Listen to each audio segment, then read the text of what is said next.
Depois do período de expansão territorial japonesa, que durou até o fim do primeiro semestre de 42, os americanos se estabeleceram no sul das Ilhas Salomão, na ilha de Guadalcanal, em agosto de 42. Esse primeiro passo dos americanos visava abrir o caminho de volta para as Filipinas e para o Japão. E foi nessa época que a Marinha dos Estados Unidos iniciou a expansão de suas unidades de caça. Nessa época, a Marinha utilizava o caça Grumman F-4F Wildcat e já estava introduzindo seu sucessor, o F-6F Hellcat. Mas também estava nos primeiros dias de experimentação do seu novo caça de asa gaivota invertida, Vought F-4U Corsair. O Corsair vinha apresentando relatórios positivos de operação, mas sua cadeia de suprimentos ainda estava engatinhando. Além do que, o formato do nariz da aeronave, que era bastante comprido, impedia que o piloto conseguisse ter uma visão muito boa quando o avião estava no solo, fazendo com que a Marinha temesse por sua operação no deck de porta-aviões. Para tirar essa dúvida, a Marinha criou dois esquadrões. O VF-12 foi criado em 42 e recebeu o Corsair no último trimestre daquele ano, e no dia 1º de janeiro de 43 foi oficialmente criado o VF-17, lá na base aérea da Marinha em Norfolk, na Virgínia. O VF-17 foi o segundo esquadrão a receber o Corsair, mas foi o primeiro a utilizá-lo em combate, e acabou se tornando também o mais bem-sucedido de todos da história da Marinha dos Estados Unidos. E você sabe que toda grande unidade de caça sempre tem aquele líder inspirador, o cara que masca a abelha e faz todo mundo segui-lo pelo exemplo. No caso do VF-17, esse era o tenente-comandante Tommy Blackburn. Sendo informado que sua unidade iria operar o Corsair, uma das primeiras preocupações de Blackburn foi conseguir um apelido para a unidade que casasse com o apelido da aeronave, Corsair, Corsário, navio pirata. Então ele surgiu com o nome Jolly Rogers. Para quem não sabe, Jolly Rogers é o termo em inglês que designa aquela bandeira preta com a caveira e os ossos cruzados que identificava os navios piratas do início do século XVIII. Oh yeah! E apesar de que a Jolly Rogers teve diversas versões ao longo da história, a mais famosa delas foi aquela utilizada por Black Sam Bellamy, Edward England e, mais famosamente, por Edward Teach, o Barba Negra, em seu navio Queen Anne's Revenge. Olha aí no detalhe a bandeirinha lá no navio. A versão do VF-17 para Jolly Roger foi criada pelo piloto Harry Homeyer, que mais tarde se tornaria um as junto com o esquadrão Ovelhas Negras dos fuzileiros navais. E na hora de começar aquela seleção estratégica do pessoal do núcleo do novo esquadrão, Blackburn começou por seu oficial executivo, ou número 2, que era o Roger Hedrick, seu amigo já de alguns tempos. Ele também chamou o tenente Tim Gill, além de 2 veteranos das batalhas aéreas em Guadalcanal. Somente esses 5, contando também com Blackburn, tinham algum tipo de experiência em aeronaves de combate de verdade. Os outros 42 pilotos do esquadrão eram completamente novatos. Porém, um desses pilotos novatos era Ira Cassius Ike Capford, que eu quero que vocês guardem esse nome. Implementando um tipo de treinamento que era considerado selvagem e até perigoso por alguns, Blackburn acabou entrando em conflito com os almirantes e seus comandantes lá na base aérea de Norfolk. O que ele fez? Ele moveu o seu núcleo de treinamento para Mantell, na Carolina do Norte, para ficar à distância desse núcleo de comando. E lá, distante dessas preocupações, ele pôde treinar seus pilotos à vontade. Eles fizeram operações de grande altitude, inclusive notando como que a aeronave variava de performance acima de 9.000 metros, reconhecimento de alvo e varredura do céu, operações com motores e também reconhecimento de aeronaves inimigas. Essa grande ênfase que Blackburn dava ao treinamento de seus novos pilotos acabava por criar profissionais da caça. Ao mesmo tempo, ele dispensava aqueles pilotos que considerava que não tinha material de caça, os relutantes e os que não tinham espírito combativo. O fato é que Blackburn queria uma unidade 5 estrelas, aquela que você pode polir que brilha maravilhosamente. Dessa maneira, ele queria aviadores de excelência e nem tanto oficiais disciplinados. Isso fez com que os Jolly Rogers recebessem alguns excelentes pilotos de caça, porém que pela falta de disciplina acabaram sendo expulsos de outras unidades. Sendo assim, ele montou a seguinte estrutura para o VF-17. 2 aviões, sendo um líder e um ala, formando uma seção. 2 seções formam uma divisão de 4 aviões. 2 divisões formam um voo de 8 aviões. E 5 voos completam os 40 aviões do esquadrão inteiro. Em fevereiro de 1943, o VF-17 recebeu seus primeiros Corsairs, e já em março todos os pilotos estavam aclimatados com o modelo. Claro que rapidinho eles colocaram um apelido no avião. Dado ao ronco que o Corsair fazia, eles apelidaram as aeronaves de Hog, ou porco. E o chefe, claro, precisava de um call sign do rádio, não perdeu tempo. Batizou seu avião de Big Hog, ou porcão. Em 25 de maio de 1943 foi comissionado na Marinha dos Estados Unidos um novo porta-aviões CV-17 USS Bunker Hill. E o Bunker Hill seguiu para Norfolk para receber o VF-17 em junho. A experiência dos Jolly Rogers com o Corsair acabou impactando o desenvolvimento do avião. Dessa experiência surgiu o modelo F4U-1A, que tinha algumas melhorias que acabaram melhorando no geral a operação do Corsair. Entre elas estava o novo canopy bolha, que substituía o canopy gaiola das versões anteriores. O assento do piloto também foi elevado em 18 centímetros, e também a roda traseira do trem de pouso foi elevada em 15 centímetros. Essas três mudanças principais fizeram com que a visualização do piloto em sua situação no deck de um porta-aviões ou mesmo no ar se tornasse muito melhor no modelo. O período a bordo do porta-aviões Bunker Hill foi focado no treinamento de pousos, porque essa era a pior e mais perigosa atividade dos Corsairs. Um pouso errado poderia causar fatalidades, prejuízos altos ou até a inoperabilidade de uma belonave caríssima como um porta-aviões. Era tanto problema que a Marinha até tensionou tirar os Corsairs do VF-17 e trocá-los pelos Hellcats. Mas Blackburn bateu o pé, dizendo que o Corsair era o melhor vetor de caça e que a fábrica já estaria entregando os novos modelos F4U-1A. E de verdade entregaram, porque os 12 primeiros chegaram para os Jolly Rogers no dia 10 de agosto de 43. No fim das contas, a Marinha desistiu e todo mundo aplaudiu a decisão de mandá-los para combate a bordo dos Corsairs. E com tudo resolvido, o Bunker Hill, com o VF-17 a bordo, partiu para o Pacífico no dia 10 de setembro de 1943. É como a gente fala que a alegria de pobre dura pouco, quando estavam ancorados em Pearl Harbor, mais uma vez a Marinha mandou uma mensagem para o Blackburn, dessa vez definitiva. Eles deveriam desembarcar do Bunker Hill e pousar na ilha de Espírito Santo, no arquipélago de Vanuatu, para iniciar operações em terra. A alegação da Marinha não era tanto os quesitos técnicos de operação do Corsair em porta-aviões, mas sim a cadeia logística da Vought, que era muito menor que a da Grumman, que é essa que já estava desenvolvida há alguns anos. Manter os Corsairs operacionais em porta-aviões nesse ponto seria uma dor de cabeça que a Marinha não queria, numa época que ela estava enterrada em problema. Já operando nas Ilhas Salomão, o esquadrão poderia fazer uso da cadeia de suprimentos já estabelecida pelos fuzileiros navais, que já estavam usando o Corsair desde fevereiro daquele ano. Sendo assim, no dia 12 de outubro, o VF-17 embarcou no porta-aviões de escolta USS Prince William e rumou para Espírito Santo, onde chegou no dia 25. Já no dia seguinte, eles decolaram de lá e foram parar em Guadalcanal, a ilha ao sul do arquipélago das Ilhas Salomão. De lá, eles foram encaminhados para o aeródromo de Ondongo, na extremidade ocidental da ilha da Nova Geórgia, recém-capturada da mão dos japoneses. E lá eles deveriam se apresentar ao comandante das Forças Aéreas das Ilhas Salomão, o general Nathan Twining, que mais tarde no governo Eisenhower se tornaria o chefe de Estado-Maior da Força Aérea Americana. Tá gostando desse vídeo também? Eu queria então que você desse um joinha e se inscrevesse no canal, porque vem coisa boa por aí.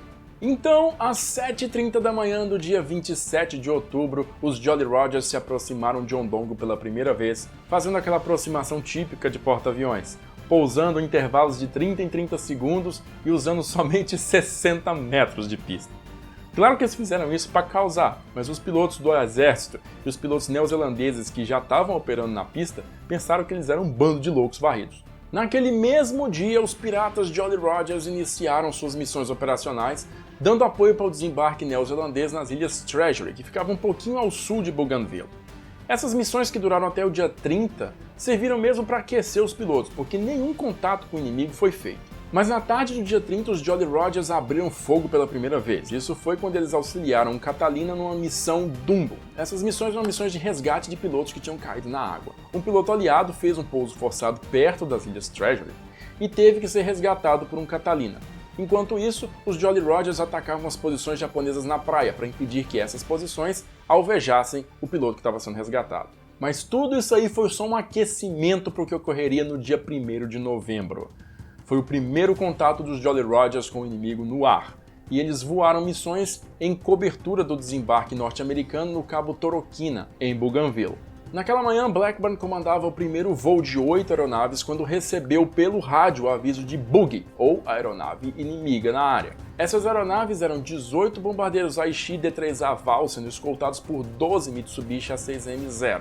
e imediatamente ele fez um mergulho raso acelerando para 650 km/h para interceptar. Na adrenalina daquele primeiro combate, Blackburn abriu fogo a distância de 500 metros, muito longe. Ele atingiu o adversário, mas não o destruiu. Na recuperação, ele subiu de novo a 6.000 metros e quando terminou essa recuperação ele se viu na cauda de um zero. Esse zero estava próximo e não percebeu. Blackburn abriu uma rajada a 200 metros e explodiu o avião inimigo. E seu Corsair passou por dentro da explosão. Seus pilotos Jim Strake e Tom Killefer, cada um também pegaram um zero. Já a segunda divisão de 4 aviões comandada por Ted Bell fez uma primeira passagem seguindo Blackburn, mas acabaram tendo que abortar por causa da velocidade. Mas o piloto Ray Beecham pegou a cola de um zero que tentou fugir dele mergulhando. Mal sabia o japonês que o Corsair era muito mais pesado que o zero e acabou alcançando ele no mergulho. Sendo assim, a meros 200 metros, Ray Beecham abriu fogo e explodiu o zero inimigo. Mas aí 2 outros zeros que estavam na cola dele alvejaram seu avião por completo e ele mal conseguiu voltar para a base com o avião todo esburacado. Na volta para Undongo, Blackburn divisou a distância, um P-40 neozelandês sendo perseguido por um zero. Bom, é claro que essa situação ia resultar numa vitória do japonês. Então Blackburn, no desespero, abriu fogo a extrema distância. O japonês viu essa rajada e partiu para cima de Blackburn. E na verdade veio de cara, de frente contra o Corsair dele. Blackburn simplesmente abriu fogo com as 6 metralhadoras e explodiu o zero inimigo. Mas o lado negro da guerra não demorou nem 24 horas para atingi-los. Naquele mesmo dia, o tenente Johnny Keith se tornou o primeiro Jolly Roger a ser perdido. Johnny Keith fez um pouso forçado na água e inclusive foi avistado por alguns colegas. Mas a noite caiu e as missões de resgate não puderam ser lançadas. No dia seguinte, quando finalmente foram lançadas, ele não foi mais encontrado. Em 8 de novembro, os Jolly Rogers fizeram pela primeira vez uma escolta de bombardeiros. Esses eram B-25 que estavam atacando o aeródromo de Buka, em Bougainville. Nessa missão, Blackburn avistou um transportador leve japonês Nakajima Ki-34, aproximando-se para pouso em Buka. Ele não perdeu a chance e explodiu o avião inimigo. E mais tarde, naquele mesmo dia, o voo comandado por Roger Hedrick derrubou mais 2 zeros.